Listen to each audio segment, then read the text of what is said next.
জাতীয়তাবাদী বিদেশী মুক্ত আৰু সমিতিশালী এখন অসমীয়া আৰু সেই উদ্দেশ্যৰে ৰাইজৰ দলৰ জন্ম। মই ভাবোঁ ৰাইজৰ দলটো একেদিনতে জন্ম হোৱা নাই, কেইবা দশক ধৰা এক আন্দোলনৰ ফলশ্ৰুতিতহে ৰাইজৰ দলৰ জন্ম। আপোনালোকে সকলোৱে জানে, যদি আমি যোৱা 2 দশকৰ পিছলৈ চাওঁ যে অসমৰ ৰাজনীতি কৃষক মুক্তি সংগ্ৰাম সমিতিৰ আন্দোলনৰ জৰিয়তে এটা সময়ত নিয়ন্ত্ৰণ হৈছিল আৰু কৃষক মুক্তি সংগ্ৰাম সমিতিৰ আন্দোলনৰ সময়ত আমি যিবোৰ কথা কৈছিলোঁ, এটা আন্দোলন হিচাপে আমি যিবোৰ কথা উপস্থাপন কৰিছিলোঁ, যিবোৰ জাতীয় সমস্যা, যিবোৰ ৰাজনৈতিক সমস্যা তুলি ধৰিছিলোঁ, যিবিলাক অধিকাৰৰ কথা কৈছিলোঁ, আমি ভাবোঁ সেই অধিকাৰ, সেই জাতীয় সমস্যা, সেই ৰাজনৈতিক সমস্যাবিলাক মীমাংসা কৰিবৰ কাৰণে, ৰাজনীতিকে মীমাংসা কৰিবৰ কাৰণে ৰাইজৰ দলৰ জন্ম। এই কথাটো কিন্তু আমি প্ৰত্যেকে উপলব্ধি কৰিব লাগিব বা প্ৰত্যেকে বুকুত বান্ধি ল'ব লাগিব। আমি আনতকৈ কিয় পৃথক? ভাৰতবৰ্ষত বহু ৰাজনৈতিক দল আছে, অসমত বহু ৰাজনৈতিক দলৰ শাখা আছে, তেওঁলোকৰ ৰাষ্ট্ৰীয়তাবাদী দল। তাৰ পাছতো আমি কিয় আঞ্চলিকতাবাদী দল গঠন কৰিলোঁ? সেইকাৰণে আমি আঞ্চলিকতাবাদী দল গঠন কৰিলোঁ যে সম্পদৰ অধিকাৰ আমাক লাগিব। আজি আমাৰ সম্পদৰ অধিকাৰ অসমবাসীৰ হাতত নাই। ই হওক চাহ, তেল, কয়লা, চুৰিল চবটো গ'লেই সামান্য যিখন মাটি আছে, সেই মাটি অধিকাৰো আছে অসমবাসীৰ হাতত নাই। আমাৰ প্ৰথম কথাটো হ'ল যে আমি সম্পদৰ অধিকাৰ ৰাজ্যবাসীৰ হাতলৈ কাঢ়ি দিব লাগিব। ভূমি অধিকাৰ ৰাজ্যবাসী আমাক খাই আনিব লাগিব আৰু ৰাজনৈতিক যি অধিকাৰ, সেই অধিকাৰো আমি অসমবাসীৰ হাতলৈ কাঢ়ি আনিব লাগিব। আমি সদায় দিল্লীৰ বিৰুদ্ধে আমাৰ প্ৰতিবাদৰ জোৱাৰ থাকিব লাগিব। আমাৰ চকু সদায়, আমাৰ ৰঙা চকু সদায় দিল্লীৰ বিৰুদ্ধে থাকিব লাগিব। আমি দিল্লীৰ ওচৰত নতজানো হ'লে নহ'ব। আৰু সেইকাৰণে আমাৰ সংগ্ৰাম ইয়াত কেৱল এজন MLA বা এজন মন্ত্ৰী বনাবৰ কাৰণে আমাৰ সংগ্ৰাম নহয়।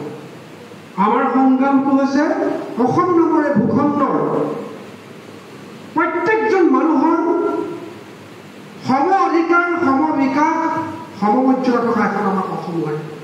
আৰু সেইকাৰণে আমাৰ জন্ম ৰাইজৰ দল। নহ'লেতো আমি ৰাষ্ট্ৰীয়তাবাদী দল, কংগ্ৰেছ, বিজেপি বা অন্যান্য অসমতো অসম গণ পৰিষদ আছে, তাতে জড়িত কৰিব পাৰিব। তাত আমি কিয় কৰা? তাত এইকাৰণে কৰা নাই, তেওঁলোক আচলতে অসম আৰু অসমীয়া মানুহৰ কথা, অসমীয়া জাতিৰ কথা তেওঁলোকে নাভাবে। আজি আপোনালোকে চাওক, গণ পৰিষদে অসম আন্দোলন কৰিলে, অসম আন্দোলনৰ ফলশ্ৰুতিত তেওঁলোকৰ চৰকাৰ হ'ল, কিন্তু অসমবাসীৰ কাৰণে কি কৰিলে? অসমৰ মেহনতি মানুহৰ কাৰণে, অসমৰ মানুহৰ কাৰণে কি কৰিলে? আজি বিদেশী সমস্যাটো, যি বিদেশী সমস্যাৰ ফলত তেওঁলোকৰ জন্ম হৈছে, সেই বিদেশী সমস্যা আজিলৈকে সমাধান কৰা নাই। সমাধানটো কৰা দূৰৰে কথা, এই ৰাষ্ট্ৰই হওক বা ৰাষ্ট্ৰীয় ৰাজনৈতিক দলে হওক বা এই গণ পৰিষদে হওক, এই সমস্যাটো সদায় জীয়াই ৰাখিলে। আৰু আজি কমতি এই সমস্যাটো জীয়াই ৰাখি কেৱল ৰাজনীতি কৰি আছে। যদি অসমবাসী যদি উন্নতি হ'ব হয়, অসম সঁচা অৰ্থত যদি পৰিৱৰ্তন হ'বলৈ হয়, তেতিয়াহ'লে আমি এই সমস্যাসমূহ, জাতীয় সমস্যাসমূহ সমাধান কৰিব লাগিব। 1971 চনৰ ভিত্তিবৰ্ষলৈ যাতে এখন বিদেশী মুক্ত অসম কৰিব পাৰি, তাৰ কাৰণে সঁচা সঁচিকৈ আমাক এখন সংগ্ৰামৰ প্ৰয়োজন। আৰু এই সংগ্ৰামবোৰ হ'ব দিছপুৰত হ'ব, যাতে আমি দিল্লীক বাধ্য কৰাব পাৰোঁ। মোদী আহি কি ক'লে? 2014 চনৰ লোকসভা আয়োগত যে তালৈকে বোলা মানে বিদেশী যাব লাগিব। তাৰপাছত আজি কিমান চন পালেহি? 25 পালেহি। কিন্তু সমস্যা থাকে। আজি বিদেশী সমস্যাৰ কথা কৈছে, তেওঁলোকে পুছবেক কৰি পিনি ন'মেজ লেণ্ডত থৈ আহে, আকৌ গুচি আহে। আৰু যাক কৈছে এতিয়া প্ৰকৃত বিদেশী হয় নে নহয় তাৰ কোনো প্ৰমাণ নাই। অৰ্থাৎ সমস্যাটো জীয়াই ৰখা হৈছে। যদি বিদেশী প্ৰত্যাৱৰ্তনৰ চুক্তিয়ে ৰখে, তেতিয়াহ'লে এই সমস্যা কেতিয়া সমাধান হ'ব নেকি? তেওঁলোকে কেতিয়াও দিল্লীয়ে কেতিয়াও অসমবাসীৰ কথা ভাল নাভাবে যে দিল্লী কেৱল সম্পদৰ ওপৰত চকু। তেওঁলোকে অসমৰ জনগাঁথনি তেওঁলোকে সলনি হৈ থাকিলে ভালহে পায়, যাতে তেওঁলোকে সম্পদবিলাক কুক্ষিগত কৰিব পাৰে। সঁচা অৰ্থত যদি বিদেশী সমস্যা সমাধান হ'বলৈ হয়, যদি বিদেশী সমস্যা তেতিয়াহ'লে বাংলাদেশৰ লগত পক্ষপক্ষ চুক্তি কৰিব লাগিব। তাৰ অধিকাৰ কাৰ আছে? দিল্লীৰ আছে। দিল্লীক কোনে বাধ্য কৰাব লাগিব? ইয়াত থকা ৰাজনৈতিক দলে। গতিকে ইয়াত থকা যিটো তথাকথিত আঞ্চলিক দল অসম গণ পৰিষদে কোনোদিনে সেইটো বাধ্য কৰাব নোৱাৰে। আৰু ৰাষ্ট্ৰীয় নাগৰিক দলবিলাকেতো কেতিয়াও নকৰে। আজি চাওক, নাগৰিকত্ব সংশোধনী আইন কাণ লৈ আনিলে অসমত এটাও ৰাজনৈতিক পাৱাৰ থকা এটা ৰাজনৈতিক দল নাই যি তাৰ বিৰুদ্ধে মাত মাতিলে। যদি অসম বিধানসভাত নাগৰিকত্ব সংশোধনী বিধেয়ক নামানো বুলি, নাগৰিকত্ব আইন যদি নামানো বুলি যদি প্ৰস্তাৱ ল'লে হ'লে তেতিয়াহ'লে দিল্লীয়ে পাৰিলেহেঁতেন, কিন্তু সেইটো কৰিব নোৱাৰে।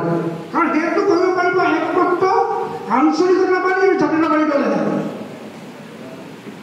সেইটো কৰিবলৈ হিমন্ত বিশ্ব শৰ্মাৰো কলিজা নাই আৰু সৰ্বানন্দ সোণোৱালৰো কলিজা নাই। কাৰণ তেওঁলোকে দিল্লীৰ ওচৰত সদায় নবনাব। কাৰণ তেওঁলোক দিল্লীৰ ভিতৰত, দিল্লীৰ কাম। এই অসমৰ কথা তেওঁলোকে কেতিয়াও নাভাবে। সেইকাৰণে আমি ভাবিছোঁ বা ৰাইজসকলে ভাবে যে এই ৰাজনৈতিক প্ৰশ্নসমূহ, এই জাতীয় সমস্যাসমূহ মীমাংসা কৰিবৰ কাৰণে ৰাইজৰ দলৰ জন্ম। আমি শাসন ব্যৱস্থাটো বিকেন্দ্ৰীকৰণ বিচাৰোঁ, দিল্লীত নহয়। আমাৰ শাসনৰ কেন্দ্ৰবিন্দু হ'ব ক'ত? গাঁৱত, ৰাজ্যত। কিন্তু ৰাষ্ট্ৰীয়তাবাদী দলবিলাকে বিচাৰে ক'ত? দিল্লীত। আৰু সেইকাৰণে আমি আঞ্চলিকতাবাদী, সেইকাৰণে আমি জানিব পাৰোঁ আমাক সম্পদৰ সুৰক্ষা লাগিব, আমাক জাতিৰ সুৰক্ষা লাগিব, ভাষাৰ সুৰক্ষা লাগিব, আমাৰ সাংস্কৃতিক সুৰক্ষা লাগিব, আমাৰ জনসম্পদৰ অধিকাৰ লাগিব। আজি নদীবান্ধ, আজি নামনি বৰ্তী জলবিদ্যুৎ প্ৰকল্প কেইবাটাও ধৰি আন্দোলন হ'ল, কিন্তু আমি ৰাখিব নোৱাৰিলোঁ। কিয়? সেইকাৰণে ৰাখিব নোৱাৰিম যে ৰাষ্ট্ৰীয়তাবাদী দলবিলাকে সদায় ইয়াৰ পৰা সম্পদটো শোষণ কৰিব খোজে। আৰু অসমৰ নামত আঞ্চলিকতাবাদী দল নাই, জাতীয়তাবাদী দল নাই যি তাৰ বিৰুদ্ধে ৰঙাচাকু দেখুৱাব পাৰে। গতিকে আঞ্চলিকতাবাদী বা জাতীয়তাবাদী দলৰ অভাৱ। আমাৰ জাতীয়তাবাদটো সেই পৰ্যায়ত।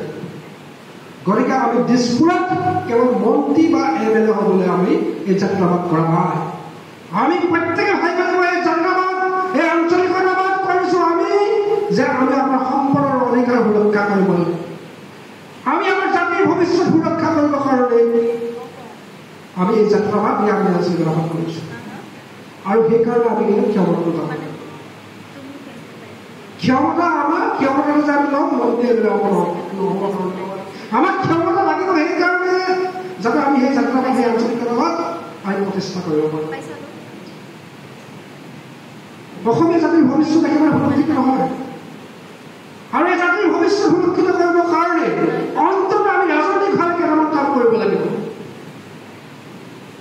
এটলিষ্ট আৰ্টিকল 371 এৰ পৰা জেলৈকে যিবিলাক ভাৰতৰ সংবিধানে অধিকাৰ দিছে, সেই অধিকাৰবিলাক অসমৰ ক্ষেত্ৰত প্ৰযোজ্য কৰিব পৰাৰ কাৰণে আমি বাধ্য কৰাব লাগিব। আজি আৰ্টিকল 371A, আৰ্টিকল 371G মতে নাগালেণ্ড আৰু মেঘালয়ত সম্পদৰ অধিকাৰ আছে, মাটিৰ অধিকাৰ আছে। কিন্তু অসমৰ বেলিকা আপুনি যদি আজি নাগালেণ্ডত মাটি ল'বলৈ যায় তেতিয়াহ'লে আপুনি মাটি ল'ব নোৱাৰে। কিন্তু আমাৰ অসমত সেই ভূমি আইন নাই কাৰণে, সেই অধিকাৰ নাই কাৰণে আৰ্টিকল 371A আজি ইচ্ছা কৰিলে কাইলৈ এজন লোক বাহিৰৰ পৰা আহিও ইয়াত মাটি কিনিব পাৰিব। অসমীয়া মানুহৰ আগততো একো নাই, অকণমান মাটি আছিলে, সেই মাটিখন এতিয়া বহিৰাগতসকলৰ হাতলৈ গুচি গ'ল। খিলঞ্জীয়া জাতীয় অস্তিত্ব এই প্ৰশ্নৰ বাবে এনেকৈ থাকোঁ। ক'ৰবাত কোনোবা বিহাৰী মানুহ এজনক মাৰিলে জাতি সুৰক্ষিত নহয়, ক'ৰবাত সন্দেহযুক্ত মিয়া মানুহ এজনক মাৰি দিলে জাতিৰ ভৱিষ্যত সুৰক্ষিত নহয়। ৰাজনৈতিকভাৱে যিবোৰ অধিকাৰ আছে সেই অধিকাৰবিলাক আমি কাঢ়ি আনিব লাগিব। আৰু সেইকাৰণে আমাৰ এই সংগ্ৰাম। এতিয়া আপুনি ছিকিমত আৰ্টিকল 370F মতে তাত খিলঞ্জীয়া মানুহৰ কাৰণে, থলুৱা মানুহৰ কাৰণে বিধানসভাত আসন সংৰক্ষণ আছে, সংসদৰ বাবে আসন সংৰক্ষণৰ ব্যৱস্থা আছে। কিন্তু অসমত চব খিলঞ্জীয়া অস্তিত্ব নাই কিন্তু এই প্ৰশ্নটো কোনো উত্থাপন নকৰে। সেইটো কোনে উত্থাপন কৰিছে? আজিলৈকে অসম গণ পৰিষদে কৰিছে, নকৰে। আমি এই প্ৰশ্ন উত্থাপন কৰিব লাগিব। আৰু সেইকাৰণে অসমবাসীৰ কৰ্মসূচী মানে আমি ৰাইজৰ বাবে এখন জাতীয় দলিল হিচাপে কৰ্মসূচী আমাৰ সম্পূৰ্ণ অসম এখন আমি এখন কিতাপ আছে আপোনালোকে চাব সেইখন আমি কথা খুব স্পষ্টভাৱে আমাৰ পথ কি হ'ব তাত লিখা আছে